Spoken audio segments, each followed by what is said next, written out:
Sinira mo ang buhay ko, ma. Iyan. Iyan ang mga huling salitang binitiwan niya, kasabay ng pagsara ng pinto ng malakas. Isang pagsara na tila sumira rin sa puso ko. Sa gitna ng katahimikan ng aming bahay dito sa Quezon City, ang tanging maririnig mo na lang ay ang pagpatak ng luha ko. Pero ang mga luhang ito, hindi ito para sa kanya. Ang pangalan ko ay Elena. At ang lalaking iyon, ang lalaking tumalikod sa akin, at isinumpa ako, ay ang kaisa-isa kong anak. Si Marco. Bago niya isara ang pinto, nakita ko ang mukha niya. Isang mukha na puno ng galit. Isang mukha na hindi ko nakilala. Mula ngayon, sabi niya, habang nanginginig ang kanyang mga labi sa puot, huwag mo na akong tatawaging anak. Putol na ang ugnayan natin. Putol na. Isang salita na parang kutsilyong tumarak sa dibdib ng isang ina na nagbigay ng lahat. Isang ina na ang tanging kasalanan ay ang pagpili sa tama. At sa gitna ng kanyang galit, nakita ko rin iyon, isang mapang-asar na ngisi. Parang sa isang kontrabida sa teleserye. Para bang sigurado siya ang panalo sa huli. Para bang sigurado siyang babalik at luluhod sa kanya ang babaeng sinaktan niya. Babalik din sa akin si Isabel, bulong niya, na may halong pagbabanta. At kapag nangyari yon, pagsisisihan mo to, ma. Pagsisisihan mo ang araw na kinalaban mo ako. Iniisip niya, ako ang talo. Iniisip niya, siya ang nagwagi. Dahil sa isip niya, ang kapangyarihan ay nasa kanya. Ang kontrol ay nasa kamay niya. Pero sa lahat ng sinabi niya, sa lahat ng panunumbat at pagbabanta, hindi ako umiyak sa harap niya. Hindi ako sumigaw pabalik. Hindi ako nag-eskandalo. Tinitigan ko lang siya. Tinitigan ko ang estrangherong nasa katawan ng anak ko. At habang tinititigan ko siya, isang maliit at mapait na ngiti ang sumilay sa aking mga labi. Isang ngiti na hindi niya naintindihan. Isang ngiti na nagsasabing, sige lang, anak. Ilabas mo ang lahat ng galit mo. Akala mo, kilala mo ako. Akala mo, alam mo ang lahat. Ngumiti lang ako. Dahil ang totoong laban, hindi dinadaan sa sigawan. Ang totoong resibo, itinatago para sa tamang panahon. Ako si Elena, 59 na taong gulang. Isang guro sa loob ng 37 taon at isang ina sa buong buhay ko. Ang Noche Buena na dapat sana'y pinakamasayang gabi ng taon ay naging simula ng isang bangungot na matagal ko nang tinakasan. Nagsimula ang lahat sa amoy ng lechon at queso de bola, sa ingay ng tawanan at sa ilaw ng mga parol. Nagsimula ang lahat nang dumating ang anak kong si Marco kasama ang kanyang magandang nobya, si Isabel. Sa unang tingin, perpekto sila. Isang matagumpay na abogado at isang magandang marketing director. Sila ang pangarap na mag-asawa ng lahat. Ngunit bilang isang ina, mayroon akong nararamdaman, isang kutob. Habang tinutulungan ako ni Isabel sa kusina, napansin ko ito, ang kanyang mga ngiti, hindi umaabot sa kanyang mga mata. Ang kanyang mga balikat, laging tensyonado. Ang kanyang mga kamay, bahagyang nanginginig, habang naghihiwa ng gulay para sa fruit salad. Lahat sa kanya ay mukhang perpekto. Masyadong perpekto. Isang perpektong imahe na tila anumang oras ay babasag. 30 taon kong pinalaki si Marco. Ako ang nagturo sa kanya kung paano maging magalang. Kung paano rumespeto sa mga babae. Inilaan ko ang buhay ko para maging mabuting tao ang anak ko.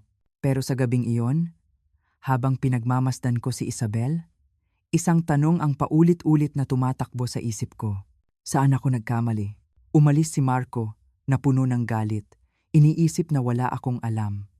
Na isa lang akong matandang ina na nakikialam sa buhay niya. Pero hindi niya alam na ang halimaw na nakikita ko sa kanya ay dati ko nang nakilala, dati ko nang minahal, at dati ko nang tinakasan. Hindi niya alam na ang mga pilit ng ngiti ni Isabel, ang mga nanginginig niyang kamay, ang takot sa kanyang mga mata ay isang imahe na nakatatak na sa aking alaala mula pa sa aking nakaraan. At higit sa lahat, hindi niya alam na bago pa man siya magalit at manumbat, may hawak na akong resibo. Isang resibong hindi papel. Isang resibong hindi galing sa bangko. Ang resibo ko ay ang mga mensaheng nasilayan ko sa telepono ni Isabel. Mga mensaheng nagpatunay sa lahat ng aking kutob. Mga mensaheng naging susi para buksan ang kulungang matagal nang pinagtataguan ni Isabel. Akala ng anak ko, sinira ko ang buhay niya. Ang hindi niya alam, sinasalba ko ang buhay ng 2 tao sa gabing iyon. Ang buhay ni Isabel at ang kaluluwa niya. Kung naramdaman mo na parang estranghero ka sa sarili mong tahanan, o kung nakakita ka na ng isang taong nangangailangan ng tulong, pero hindi mo alam kung paano i-like at i-share mo ang video na ito. At huwag kalimutang mag-comment sa ibaba. Saan kayo nanonood? Gusto naming marinig ang kwento mo. Dahil minsan, sa pagkukuwento natin, doon natin natatagpuan ang ating lakas. Ang katahimikan sa pagitan namin ni Isabel sa kusina ay kakaiba. Hindi ito ang komportableng katahimikan ng 2 taong magkasundo, kundi isang katahimikang mabigat, may bigat na hindi ko maipaliwanag. Ang tanging maririnig ay ang ritmikong pagbagsak ng kutsilyo sa sangkalan habang naghihiwa siya ng celery.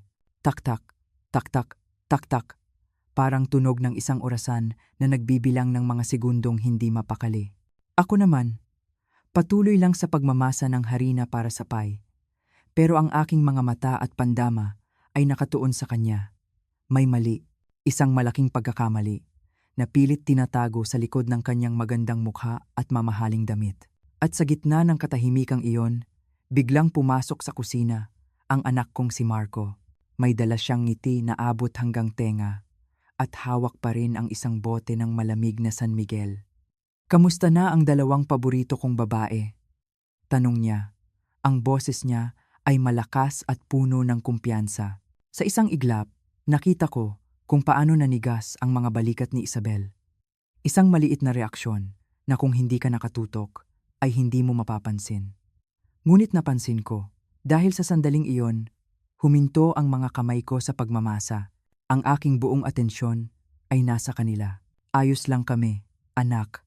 Sagot ko, pilit pinapasigla ang aking boses. Napakalaking tulong nitong si Isabel sa akin. "Siyempre naman, that's my girl," sabi ni Marco. Lumapit siya kay Isabel at mula sa likod, ipinulupot niya ang kanyang braso sa baywang nito. Nakita ko kung paano lumapat ang kanyang kamay sa balakang ni Isabel. Ang mga daliri niya ay bahagyang bumaon sa malambot na tela ng damit nito. Hindi iyon isang yakap ng pagmamahal. Iyon ay isang yakap ng pag-aari. Parang isang paraan ng pagsasabing, "Akin siya."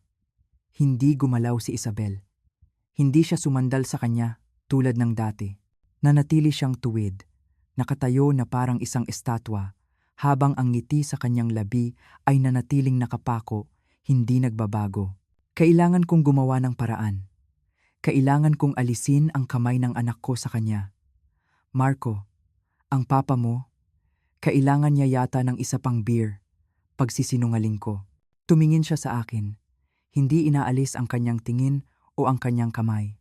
"Hindi ba pwedeng si Isabel na lang ang kumuha?" Sagot niya, na para bang si Isabel ay isang utusan na pwedeng tawagin anumang oras. Doon na ako nakaramdam ng inis. "Kailangan ko siya dito para tulungan ako sa manok," madiin kong sabi. Medyo tumaas ang boses ko at naramdaman kong nagulat siya. Tinitigan niya ako ng ilang segundo, sinusuri ang aking ekspresyon. Sa huli, bumigay siya, hinalikan niya ang tuktok ng ulo ni Isabel, at saka siya umalis.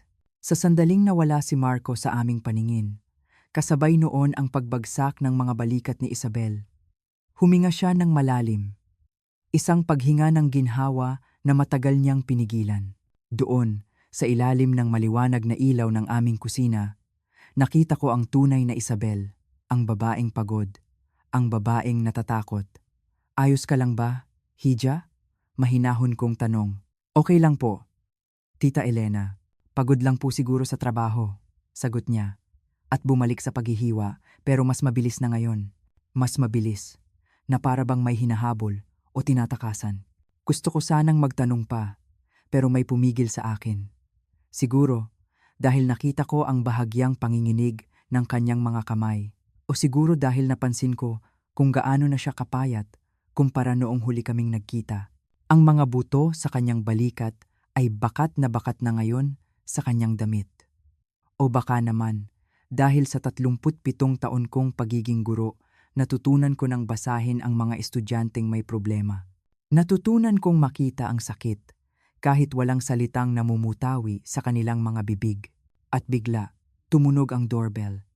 Narinig namin ang boses ni Marco mula sa sala. "Ako na diyan!" sigaw niya. Kasabay ng pag-alis niya, biglang umilaw ang telepono ni Isabel na nakapatong sa lamesa, katabi lang ng hinihiwa niyang celery, isang mensahe. Pagkatapos, isa pa at isa pa, sunod-sunod. Napuno ang screen ng mga notifikasyon at lahat ay galing sa isang letrang M. Hindi ko sinasadyang basahin, pero nasa harap ko lang ito. At ang mga salitang nakasulat doon ay nagpatindig ng lahat ng balahibo sa aking katawan. "Nasaan ka? Hindi na kita makita sa kusina. Sagutin mo ako, Isabel. Huwag mo akong ignore." Nanlamig ang dugo ko. Para akong binuhusan ng isang baldeng yelo. Ang aking anak. Tinetext ang kanyang nobya mula sa kabilang kwarto. Tinatanong kung nasaan siya sa loob mismo ng aming bahay. At ang tono ng mga mensahe, hindi ito pag-aalala. Ito ay utos. Ito ay pagbabanta. Mabilis na kumilos si Isabel para kunin ang telepono, pero huli na ang lahat. Nakita ko na ang resibo. Namutla ang kanyang mukha, na para bang nahuli siya sa isang malaking kasalanan. "Titingnan ko lang po si Marco," sabi niya. Nanginginig ang boses habang yakap-yakap ang telepono na parang isang mahalagang kayamanan. "Huwag na," mabilis kong sabi, na hinarangan ang kanyang daan. "Ang ate Carol ko lang iyan. Nagdala ng leche flan." Tumango lang siya, pero kitang-kita ko ang panginginig ng kanyang mga kamay habang nagmamadali siyang mag-type ng isasagot kay Marco. At sa isang saglit, nasulyapan ko ang simula ng kanyang mensahe. "Nandito ako sa kusina, kasama ang mama mo. Promise, ako." Bago pa niya maitago, nabasa ko na. Siya, humihingi ng tawad. Humihingi siya ng tawad sa sarili niyang nobyo dahil nanatili siya sa kusina para tulungan ako. Sa sandaling iyon, uminom ako mula sa aking kopita ng alak, isang malalim na lagok. At sa isip ko, nagsimula ng mabuo ang isang nakakatakot na larawan. Isang larawan na matagal ko nang ibinaon sa limot. Isang larawan na ngayon ay muling binubuhay ng sarili kong anak. Ang hapunan ng Noche Buena ay dapat maging masaya. Dapat puno ng kwentuhan, tawanan, at pasasalamat. Ngunit ang hapunan namin sa gabing iyon ay isang palabas. Isang mahabang dula-dulaan kung saan lahat kami ay may kanya-kanyang papel at ako ang tanging manonood na nakakaalam ng madilim na sikreto sa likod ng entablado. Si Marco ang bida. Umupo siya sa kabisera ng mesa, ang perpektong host. Siya ang naghiwa ng lechon na may kasamang pagmamayabang. Siya ang nagpatawa sa aking asawa, si Roberto, at sa kapatid kong si Carol, gamit ang mga paulit-ulit niyang biro. Pinuri niya ang luto ko, sinabing ito raw ang pinakamasarap na Noche Buena na natikman niya.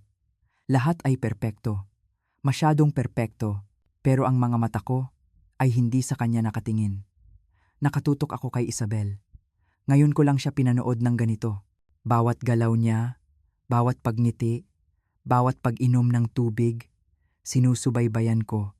At ang nakita ko ay nagpadurog sa aking puso. Nakita ko ang isang babaeng maingat na kumikilos, na parang naglalakad sa ibabaw ng mga basag na bote. Bago niya abutin ang bote ng alak sa gitna ng mesa, lumingon muna siya kay Marco. Mahina lang ang kanyang boses, halos pabulong na. "Mahal, pwede ba akong uminom ng isang baso? Isang baso ng alak. Sa isang salo-salo." Kailangan pa niyang magpaalam. Ngumiti si Marco, isang ngiting mapagbigay sa paningin ng iba. "Oo naman, mahal. Pero isang baso lang, ha?" Sabi niya, sapat na para marinig ng lahat. At pagkatapos, idinugtong niya, na may kasamang tawa, "Tandaan mo, Sabi mo gusto mong magbawas ng ilang pounds bago ang kasal. Naramdaman ko ang pag-init ng aking pisngi. Kung hindi lang ako nakaupo, baka nasampal ko na ang sarili kong anak. Nakita ko ang biglaang pamumula ng mukha ni Isabel. Isang pamumula ng hiya. Isang pamumula ng pagkapahiya sa harap ng buong pamilya. Napakayaman na niya. Sobrang payat. At ipapahiya pa siya ng sarili niyang nobyo sa harap naming lahat. Ang asawa ko at kapatid ko, nagkunwari silang walang narinig. Ibinaba nila ang kanilang mga tingin sa kanilang mga plato na para bang biglang naging napaka-interesante ng pagkain. Para basagin ang katahimikan, nagsalita ang kapatid kong si Carol. Nga pala, nabanggit niyo noong isang linggo na tumitingin kayo ng venue para sa kasal. Kamusta na? Masayang tanong niya. Sinusubukang ibalik ang sigla sa usapan. Bago pa makasagot si Isabel, si Marco na naman ang nagsalita. Oo, Tita Carol. Nakahanap na kami ng isang napakagandang lugar sa Tagaytay. Pagmamalaki niya. Isang estate wedding. Napaka-elegante. Ang totoo niyan, gusto ni Isabel ng mas maliit na selebrasyon. Pero kinumbinsi ko siya na kailangan nating gumawa ng statement. Alam mo na, nandoon ang mga partners mula sa law firm ko sa Makati. Kailangan bongga. Lahat ng sinabi niya ay tungkol sa kanya, sa kanyang law firm, sa kanyang mga partners, sa kanyang statement. Walang Isabel sa kwento. Si Isabel ay isang tau-tauhan lang sa kanyang engranding plano. Hindi ko na napigilan ang sarili ko. At ikaw, Isabel? Mahinahon ngunit may diin kong tanong. Ano ba talaga ang gusto mo? Lahat ng mata ay napunta sa kanya. Nakita ko ang gulat sa kanyang mukha. Tumingin siya kay Marco na para bang humihingi ng permiso kung ano ang dapat isagot. Pagkatapos, tumingin siya sa kanyang plato. Tama po si Marco, Tita Elena, sabi niya. Ang boses ay halos hindi marinig. Maganda po talaga ang estate sa Tagaytay. Hindi ako sumuko. Alam ko, maganda. Pero ang tanong ko, ano ang orihinal na gusto mo? Pag-uulit ko. Doon na pumasok si Marco na may halong tawa na pilit. Ma, naman. Huwag mo namang i-grill si Isabel, sabi niya. Ngunit ang kanyang mga mata, hindi tumatawa. Malamig ang mga ito. Nagdedesisyon kami ni Isabel ng magkasama. Ganyan ang mag-asawa. Ganyan ang mag-asawa. Paulit-ulit na umalingaw-ngaw ang mga salitang iyon sa aking isip. Hindi ganyan ang mag-asawa. Ang nakikita ko ay hindi pagsasama. Ito ay dominasyon. Iniba ng asawa kong si Roberto ang usapan. Tungkol sa basketball. Tungkol sa PBA. Hindi ko na narinig ang pinag-usapan nila. Ang tanging naririnig ko ay ang malakas na kabog ng aking dibdib. Sa ilalim ng mesa, ang aking mga kamay ay mahigpit na nakakuyom. Napakatagal ng hapunan na iyon. Isang napakagandang palabas ng kasinungalingan, kung saan ang bida ay isang halimaw at ang biktima ay ang babaeng malapit ng maging parte ng aking pamilya. Pagkatapos ng hapunan, habang nagkakape ang mga lalaki sa sala, nagsimula na akong magligpit ng mga plato. Ito na ang pagkakataon ko. Isabel, Hija, tawag ko sa kanya, na may ngiti sa aking mga labi para hindi maghinala ang iba. Tulungan mo naman ako sa paghuhugas ng mga plato. Agad na tumayo si Marco. Ma, ako na lang ang tutulong sa inyo, alok niya. Ngunit umiling ako. Huwag na, anak. Kaming mga babae lang. Para makapagbanding naman kami ng future daughter-in-law ko, sabi ko, na may halong panunukso. Manatili ka dyan, at asikasuhin mo ang papa mo, at si Tita Carol mo. Wala siyang nagawa, kundi umupo muli. Pagdating namin sa kusina, isinara ko ng bahagya ang pinto. Binuksan ko ang gripo at hinayaang umagos ang mainit na tubig na lumilikha ng ingay para takpan ang aming pag-uusap. Kumuha si Isabel ng tuwalya, handa nang magpunas ng mga plato, ngunit hindi siya nagsasalita. Ang katahimikan ay mas mabigat pa kaysa kanina. Alam niya kung ano ang mangyayari, at alam ko rin. Pinatay ko ang gripo at humarap ako sa kanya. Ang aking puso ay kumakabog ng malakas. Ito na. Isabel, sinimulan ko. Ang boses ko ay kalmado ngunit diretso. Gaano nakatagal kanyang tinetext ng ganoon. Nakita ko kung paano nanigas ang kanyang mga kamay na may hawak na tuwalya. Hindi siya makatingin sa akin. Hindi ko po alam ang sinasabi ninyo, Tita Elena, sagot niya. Nanginginig ang boses. Hija, nakita ko ang mga mensahe sa telepono mo. Sabi ko, hindi inaalis ang aking tingin sa kanya. Ang mga text na, nasaan ka? Sagutin mo ako. Ilang metro lang ang layo mo sa kanya, pero kailangan kanyang subaybayan. Nag-aalala lang po siya sa akin, katwiran niya. Isang katwirang alam kong paulit-ulit na niyang sinasabi sa sarili niya. Hindi iyan pag-aalala, Isabel, mariin kong sabi. Ang tawag diyan ay kontrol. Sa mga salitang iyon, nagsimula siyang umiling. Dahan-dahan siyang umatras, na para bang natatakot sa akin. Hindi po ninyo naiintindihan. Mahal po ako ni Marco. Gusto niya lang pong malaman kung nasaan ako. Sweet nga po eh. Nagmamalasakit po siya. Sweet. Nagmamalasakit. Narinig ko ang sarili kong boses na tumataas, kaya't pilit ko itong pinakalma. Ito ang pinakamahalagang sandali. Hindi ko siya dapat takutin. Anak, sabi ko, mas malumanay na ngayon. Makinig ka sa akin. Minsan na akong nagpakasal sa isang mapang-abuso. Bago ang Papa Roberto mo, 19 anyos pa lang ako. At akala ko, ang pag-ibig ay nangangahulugang gusto ng isang tao na malaman kung nasaan ka sa bawat segundo ng bawat araw. Akala ko, iyon ang sukatan ng pagmamahal. 3 taon ang inabot bago ako nakaalis sa impyernong iyon. At nang sa wakas ay nakalaya ako, wala nang natira sa akin. Wala na akong mga kaibigan, wala akong trabaho, at higit sa lahat, wala na akong tiwala sa sarili. Nakita ko ang gulat sa mga mata ni Isabel. Ang kanyang bibig ay bahagyang nakabuka, na para bang hindi siya makapaniwala sa kanyang narinig. Ang pagtatanggol sa kanyang mukha ay unti-unting napalitan ng pagkalito.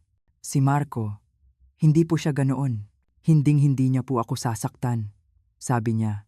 Ngunit ang kanyang boses ay mahina na. Parang kinukumbinsi niya hindi lang ako, kundi pati na rin ang kanyang sarili. Tinitigan ko siya ng diretso sa mata.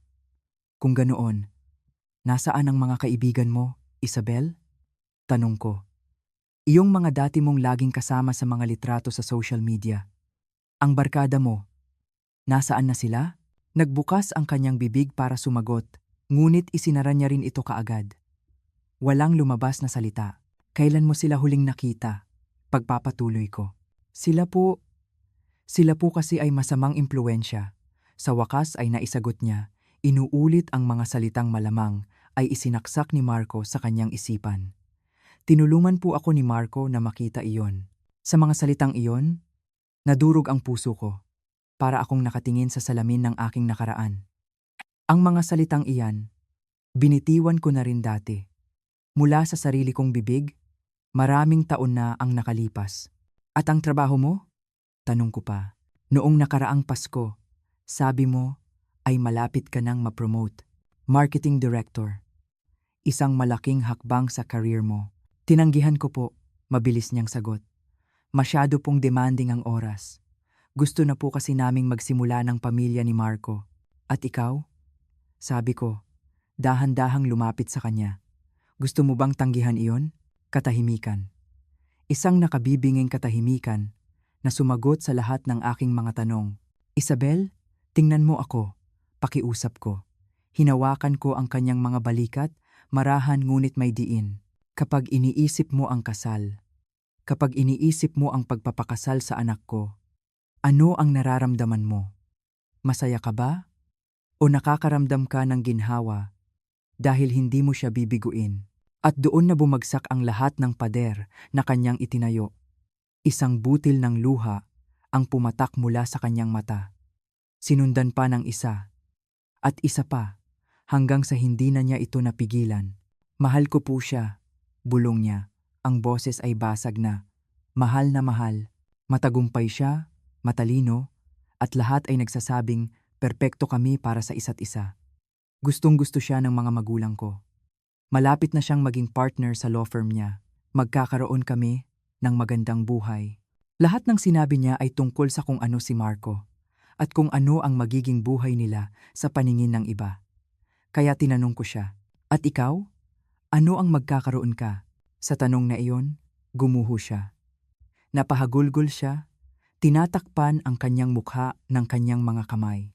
At ako, bilang ina ng lalaking dahilan ng kanyang pagdurusa, ay ginawa ang tanging bagay na nararapat. Niyakap ko siya. Niyakap ko ang babaeng dapat sana'y magiging manugang ko. Niyakap ko siya ng mahigpit at hinayaan ko siyang ilabas ang lahat ng sakit. Sa pagitan ng kanyang mga hikbi, lumabas ang katotohanan. Tinitingnan niya po ang email ko, sabi niya. Ang mga text ko, ang location ko. Palagi, siya po ang pumipili ng mga damit ko. Dahil sabi niya, hindi daw po ako marunong manamit ng tama. Nagalit po siya noong minsang nakipag-lunch ako sa isang katrabaho. Sabi niya, tinuturuan daw ako ng katrabaho kong iyon na magrebelde sa kanya. Hindi ko na rin po pwedeng kausapin ang kuya ko. Kasi sabi ni Marco, nagseselos daw si kuya sa relasyon namin. Huminto siya para huminga. Hindi ko na po matandaan kung kailan ako huling gumawa ng desisyon nang hindi nagpapaalam sa kanya. Yellow. Isang malamig na yelo ang dumaloy sa aking mga ugat. Ito ang anak ko, ang Marco ko, ang batang tinuruan kong maging mabuti. Siya ang naging halimaw na matagal kong tinakasan. Humiwalay ako sa pagkakayakap sa kanya at hinawakan ko ang kanyang mukha. Makinig ka, mariin kong sabi. Aayusin natin ito. Pero umiling siya. Ang mga luha ay patuloy pa rin sa pag-agos. Hindi ko po kayang iwan siya, Tita Elena, sabi niya, puno ng takot. 3 buwan na lang po ang kasal. Lahat ng imbitasyon na ipadala na. Ang wedding gown ko na alter na. Ang mga down payment na bayaran na po lahat. Mahigit kalahating milyong piso na po ang nagagastos namin para sa mga supplier. Kalahating milyon. Malaking pera. Pero alam kong may mas mahalaga pa kaysa doon. Isabel, makinig ka sa akin. Sabi ko. Hinigpitan ang hawak sa kanyang mga balikat para makuha ang kanyang buong atensyon. Lahat ng iyan, walang halaga. Ang gown, ang mga deposito, kung anuman ang iisipin ng mga tao, basura lang ang lahat ng iyan. Ang tanging mahalaga dito ay ang kaligtasan mo, ang kalayaan mo. Pero mahal ko po siya. Pag-uulit niya, na para bang iyon ang tanging lubid na kanyang kinakapitan. Ang pagmamahal, Isabel, ay hindi nang hihingi ng permiso para uminom ng alak, sagot ko. Ang pagmamahal ay hindi ka inilalayo sa mga kaibigan mo at sa pamilya mo. Ang pagmamahal ay hindi sinusubaybayan ang bawat galaw mo o binabasa ang mga pribado mong mensahe. Pinunasan ko ang mga luha sa kanyang pisngi gamit ang aking hinlalaki. Itong sitwasyon na kinalalagyan mo, hindi ito pagmamahal. Isa itong magandang kulungan. Isang kulungang may magagandang kurtina, pero kulungan pa rin. Nagsimula siyang manginig. Isang panginginig na mula sa kaibuturan ng kanyang pagkatao. Hindi ko po alam kung paano, tita. Magagalit po siya ng husto.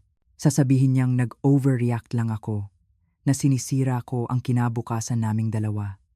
Tatawagan niya ang mga magulang ko. Sasabihin niyang nababaliw na ako at maniniwala sila sa kanya. Palagi silang naniniwala sa kanya. Hindi ka nababaliw at hindi ka nag-overreact, tiniyak ko sa kanya. Kumuha ako ng paper towel at ibinigay sa kanya. Pero kailangan nating maging matalino. Kailangan nating mag-isip. Mayroon ka bang lugar na ligtas na mapupuntahan? Nag-isip siya sandali.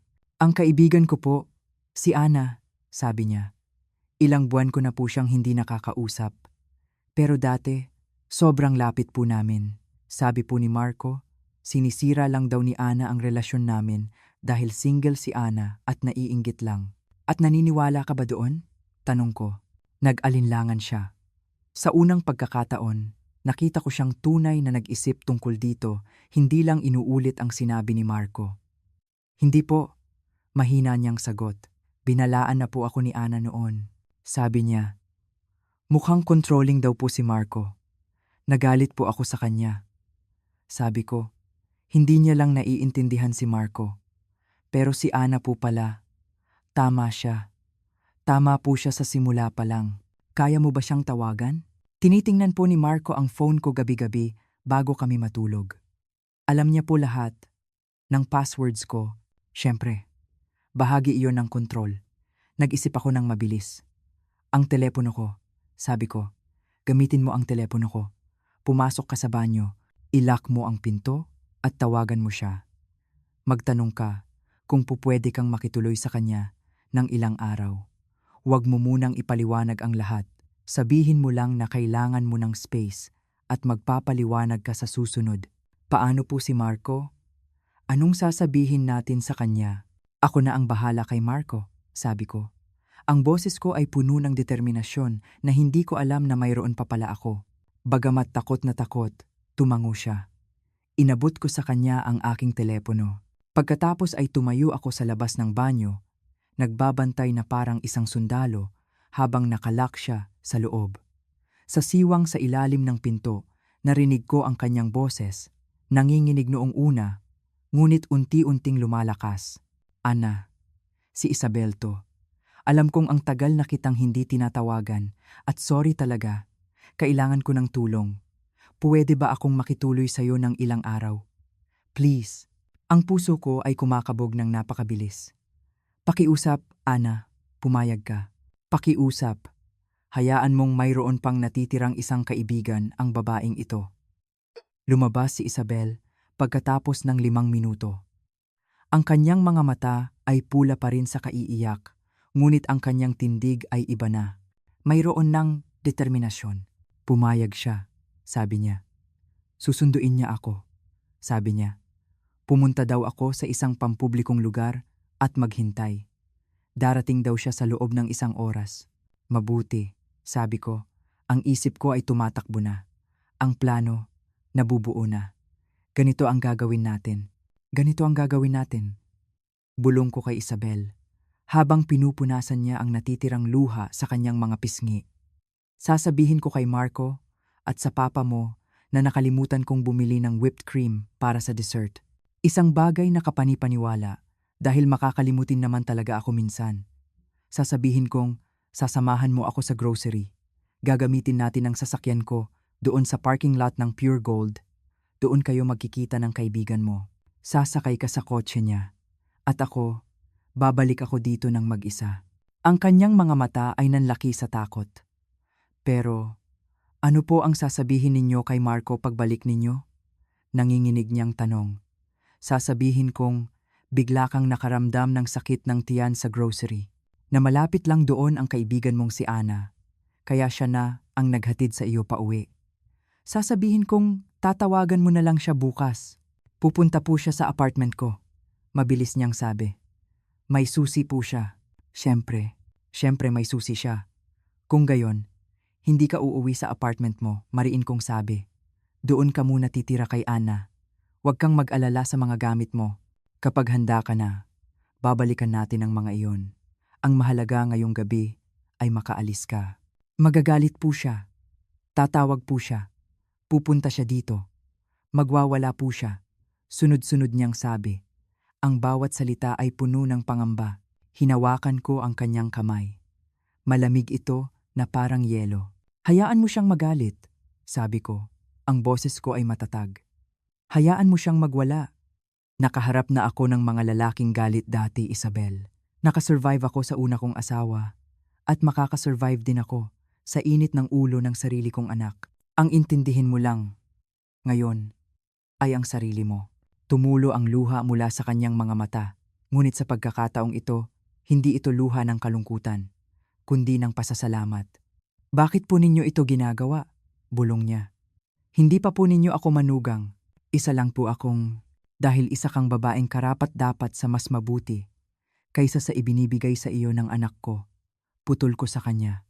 At dahil kung hindi kita tutulungan ngayon, habang buhay kong dadalhin ang konsensya na hinayaan kitang pumasok sa parehong impyerno na halos hindi ko natakasan, ipinisil ko ang kanyang kamay. Ngayon, ayusin mo ang makeup mo. Pupunta tayo sa grocery. Lumabas kami ng kusina na may mga pilit ng ngiti.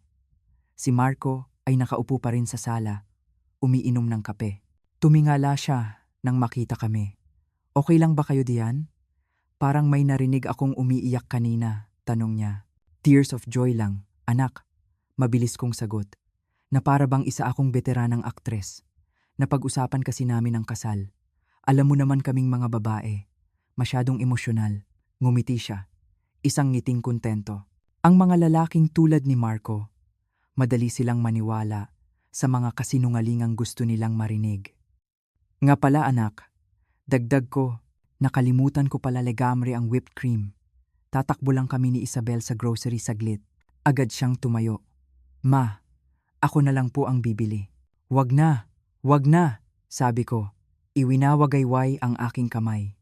Manatili ka dyan, kasama ang papa mo. Gusto pa naming mag-usap ni Isabel. Alam mo na, mother-in-law at daughter-in-law bonding. Pinanatili kong magaan at natural ang aking boses. Tumingin siya kay Isabel, na para bang humihingi ng kumpirmasyon. Okay lang ba sa'yo iyon, mahal? Tanong niya. Ang simpleng tanong na iyon. Ang katotohanang kailangan pa ni Isabel ng permiso para sumama sa sarili niyang biyenan. Iyon na sana ang pinakamalaking pulang bandila. Oo naman, sagot ni Isabel. Ang kanyang boses ay bahagya lang nanginig. Kinuha namin ang aming mga coat at lumabas. Sa loob ng aking sasakyan, habang paalis kami sa aming driveway, doon na muling humagulgol si Isabel. Salamat po, paulit-ulit niyang sinasabi. Salamat po, Tita Elena. Salamat po. Huwag ka munang magpasalamat, sabi ko, habang maingat na nagmamaneho at palihim na sumusulyap sa rearview mirror. Hindi pa tayo tapos. Kailangan ka muna nating maihatid kay Ana. Ang biyahe papuntang grocery ay tumagal ng 15 minuto, ngunit para sa akin parang isang oras. Bawat sasakyang sumusunod sa amin ay pinaghihinalaan ko. Baka sumunod si Marco, baka naghinala siya. Ngunit ang sasakyan niya ay nanatili sa aming garahe. Sa parking lot, nandoon na nga si Ana. Isang petite na babae na may blonde na buhok, naghihintay sa loob ng kanyang Honda Civic, bukas ang makina. Mabilis siyang bumaba nang makita niya si Isabel. Diyos ko, Isa, sigaw niya.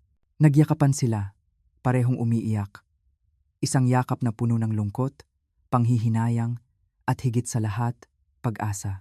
Mabilis akong nagpakilala at ibinigay ko kay Ana ang numero ko. Tawagan mo ako kung kailangan ninyo ng kahit ano, sabi ko. Pera, numero ng abogado, kahit ano. Tumingin sa akin si Ana. Ang kanyang mga mata ay nag-aalab. Salamat po, Mrs. Patterson. Ako na po ang bahala sa kanya.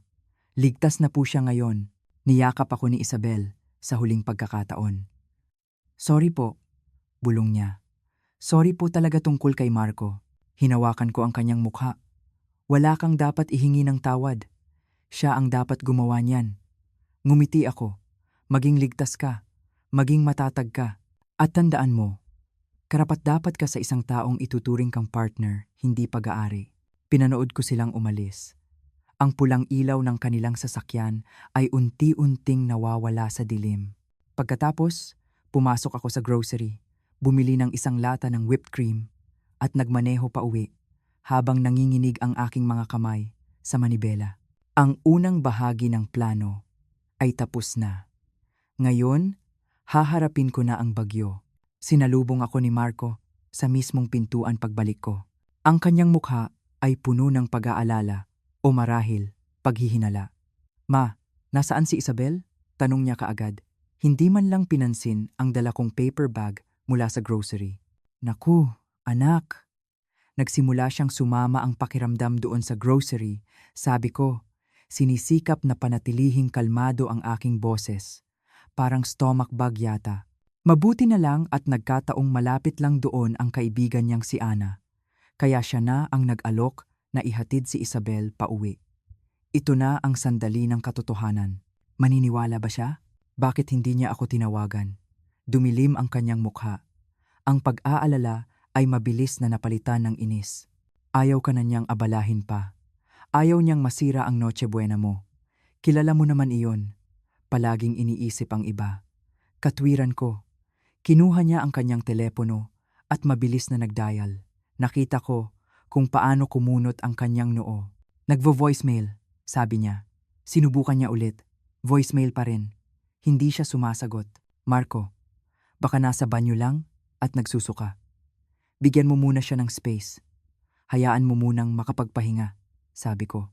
Pupunta ako doon, deklara niya, sabay kuha ng kanyang susi ng sasakyan. Sa pagkakataong iyon, lumabas ang asawa kong si Roberto mula sa kusina na narinig ang pagtaas ng boses ni Marco. Anak, bigyan mo muna ng pagkakataon ang nobya mo na makabawi, mahinahon, ngunit may autoridad, na sabi ng aking asawa. Pwede mo naman siyang tingnan bukas. Kailangan kong siguraduhin na okay lang siya, pa. Giit ni Marco. Ang kanyang panga ay nanigas. At gagawin mo iyan, bukas, ulit ng aking asawa. Ang boses ni Roberto ay bihirang tumaas. Ngunit kapag ginamit na niya ang tonong iyon, alam mong seryoso siya. Alam mong kailangan mong makinig. Walang nagawa si Marco.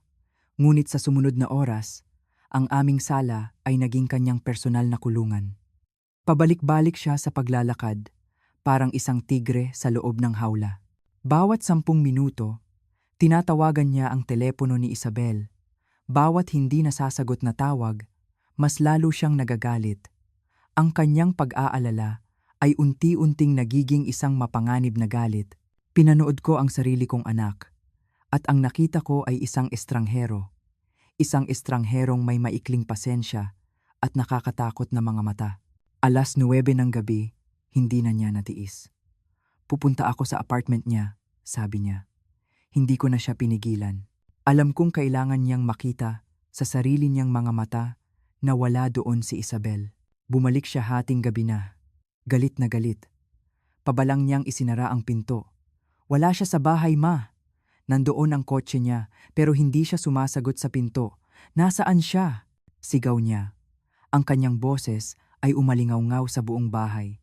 Hindi ko alam, anak.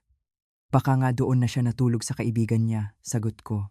Ibigay mo sa akin ang numero ni Ana. Wala akong numero niya. Meron. Nakita kitang kausap mo siya kanina. Ang kanyang mga mata ay nanlilisik. Ano ba talaga ang sinabi mo kay Isabel, ma? Wala akong sinabi. Tanggi ko. At doon, isang salitang hindi niya kailanman sinabi sa akin ang lumabas sa kanyang bibig. Isang mura. Anong pinagsasabi mo sa kanya? Tumayo si Roberto. Marco Raymond Patterson. Huwag na huwag mong pagsasalitaan ang nanay mo ng ganyan. Kung ganon, kailangan niyang sabihin sa akin kung anong sinabi niya sa nobya ko. At doon, alam kong tapos na ang pagpapanggap. Sinabi ko sa kanya ang totoo. Ang mga salita ay lumabas sa aking bibig ng mahinahon at matatag, na kahit ako ay nagulat sa sarili kong katatagan. Hinarap ko ang galit ng aking anak. Sinabi ko sa kanya na ang pagmamahal ay hindi nangangahulugang pagsubaybay sa lokasyon ng isang tao sa bawat segundo. Na ang pagmamahal ay hindi nangangahulugang paglayo sa kanila mula sa kanilang mga kaibigan at pamilya. Na ang pagmamahal ay hindi nangangahulugang pagkontrol sa bawat aspeto ng kanilang buhay. Ang mukha ni Marco ay dumaan sa iba't ibang kulay. Mula sa pagkalito, naging puti sa gulat, at sa huli, naging pula sa galit. Wala kang karapatan, sigaw niya. Mayroon akong lahat ng karapatan. Ganti ko. Hindi na napigilan ang pagtaas ng aking boses. Umiiyak siya sa kusina ko. Marco, nanginginig. Kailangan niyang magpaalam para lang uminom ng isang baso ng alak sa hapunan.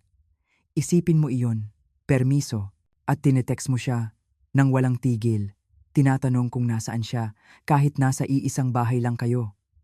Hindi pagmamahal iyan. Abuso ang tawag diyan. How dare you? Halos pabulong niyang sabi, hindi makapaniwala. Hindi. How dare you? Mas malakas kong sigaw. Pinalaki kita ng mas maayos kaysa dito. Tinuruan ka namin ng papa mo na rumespeto sa mga babae, na maging mabait, na maging disente. Saan kami nagkamali, Marco? Saan? Masyadong sensitibo si Isabel. Kailangan niya ng gabay.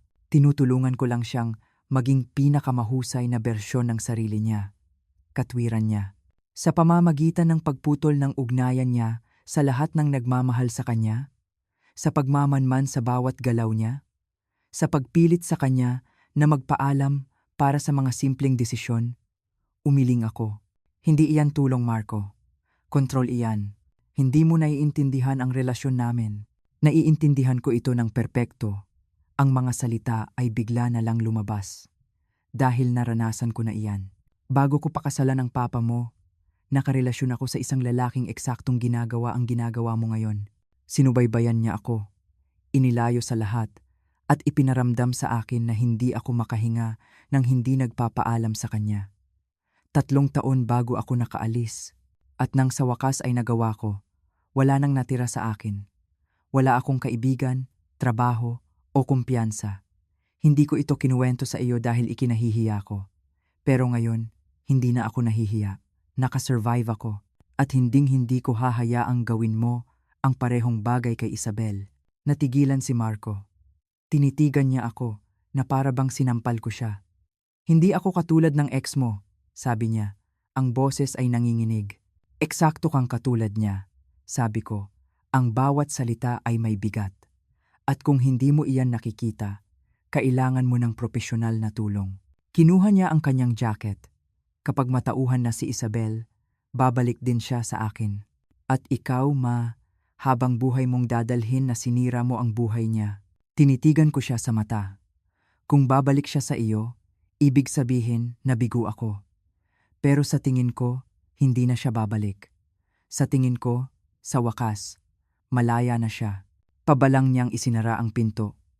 Ang tunog na iyon ay sumira sa katahimikan ng gabi at sa puso ko, niyakap ako ng asawa kong si Roberto. At doon, sa mga bisig niya, gumuho ako. Humagulgol ako? Hindi para sa galit, kundi para sa nawala kong anak. Nakapalaki ba tayo ng isang halimaw, Roberto? Umiiyak kong tanong. Nagpalaki tayo ng isang mabuting bata na gumawa ng masasamang desisyon, sabi niya, habang hinahaplos ang aking likod. Nasa kanya na kung paano siya magiging mabuti ulit. Pero ginawa mo ang tama, Elena. Karapat-dapat si Isabel sa mas mabuti. Anak natin siya. At iyon mismo ang dahilan kung bakit kailangan mong sabihin sa kanya ang totoo, sabi ni Roberto.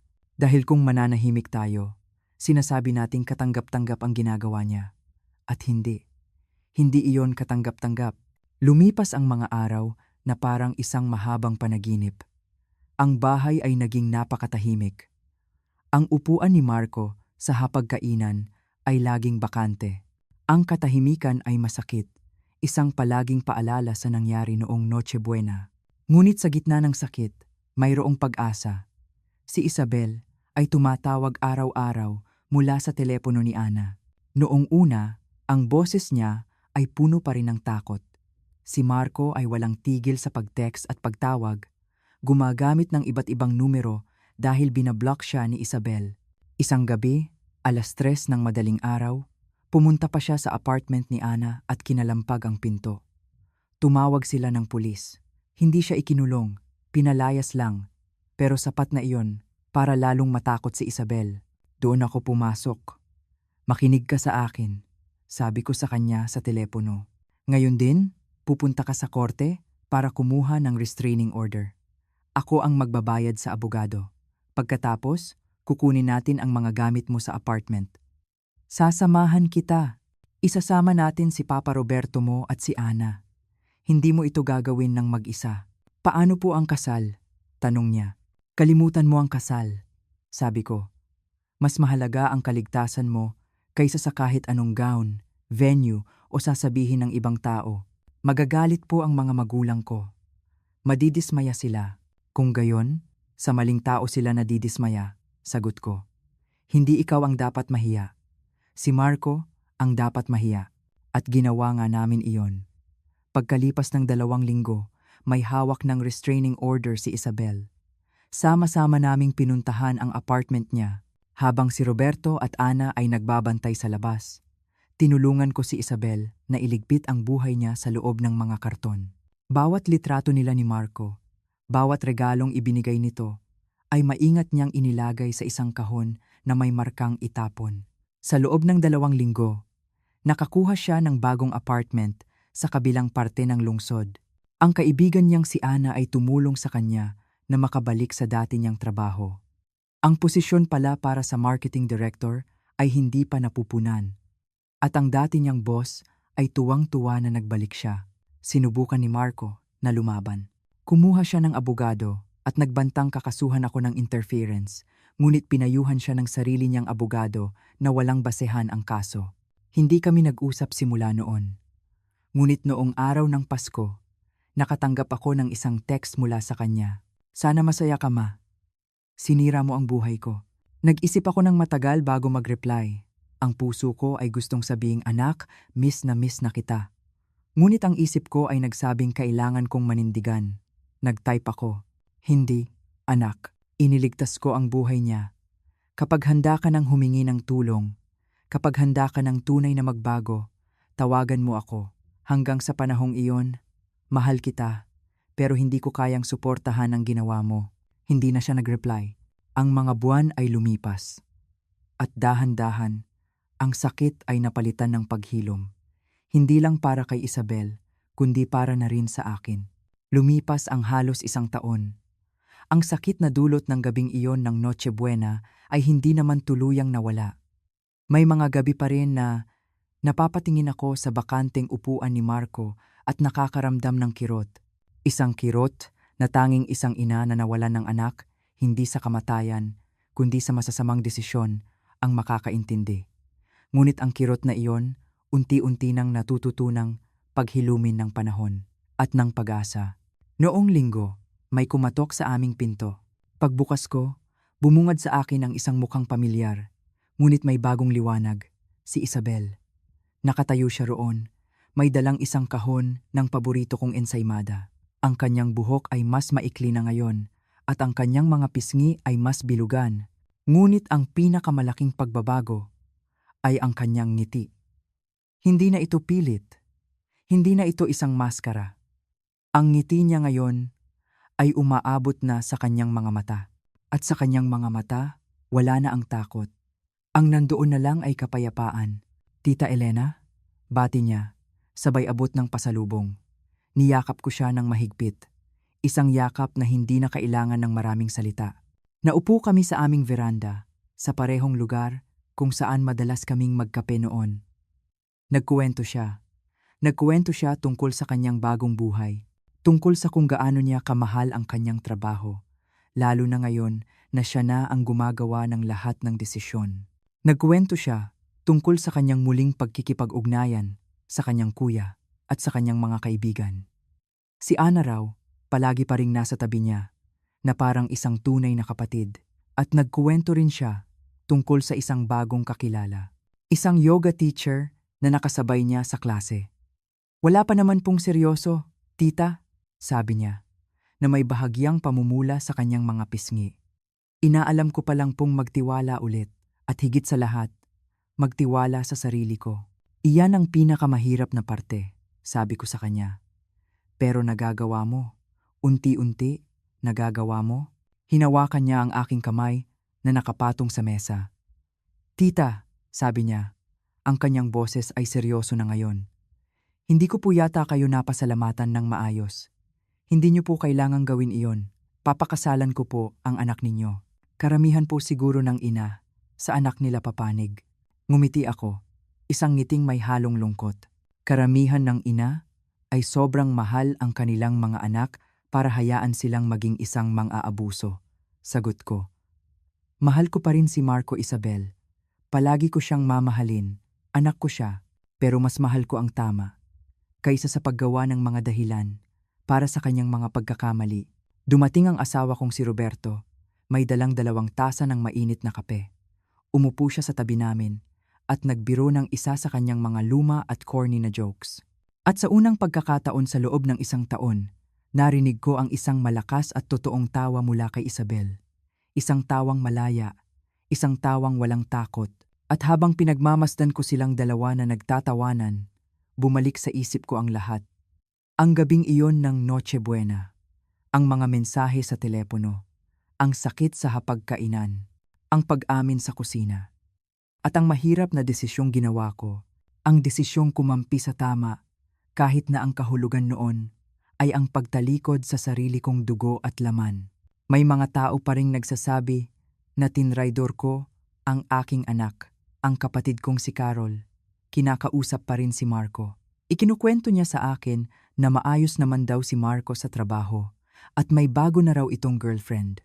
Sa tono ng pananalita ng kapatid ko, alam kong gusto niyang patawarin ko na si Marco. Nahayaan ko na siyang umuwi para sa mga holidays. Nakalimutan na ang lahat, pero sa tuwing nakikita ko si Isabel, sa tuwing nakikita ko siyang malusog, kumpiyansa, at higit sa lahat, malaya, alam kong ginawa ko ang tamang desisyon. Dahil minsan, ang pagmamahal ay nangangahulugang protektahan ang isang tao mula sa sarili mong pamilya. Minsan, ang pagiging isang mabuting ina ay nangangahulugang panagutin ang sarili mong anak sa kanyang mga pagkakamali, kahit na dinudurog nito ang puso mo. At minsan, ang pinakamahirap na bagay at ang tamang bagay ay iisa lang pala. Natutunan ko ang leksyon na iyan 30 taon na ang nakalipas noong nilisan ko ang una kong asawa. At nagpapasalamat ako sa Diyos na naalala ko ang leksyon na iyon sa tamang panahon. Naalala ko ito para tulungan si Isabel na matutunan din niya. Bago pa siya gumugol ng maraming taon sa isang kulungang binuo ng mga pangako sa kasal at ng mga magagandang kasinungalingan. Dahil ang pinakamahirap na kulungang takasan ay iyong kulungan kung saan sinasabi sa iyo ng lahat na napakasuwerte mo dahil nasa loob ka nito. Ang paghilom ay isang mahabang proseso. Para sa akin, para kay Isabel, at sana, balang araw, para na rin kay Marco. Ngunit sa araw na iyon, habang umiinom kami ng kape at kumakain ng ensaymada sa aming veranda sa ilalim ng mainit na sikat ng araw, naramdaman ko ang kapayapaan. Hindi pa tapos ang kuwento, ngunit ang kabanatang ito ay natapos na ng tama.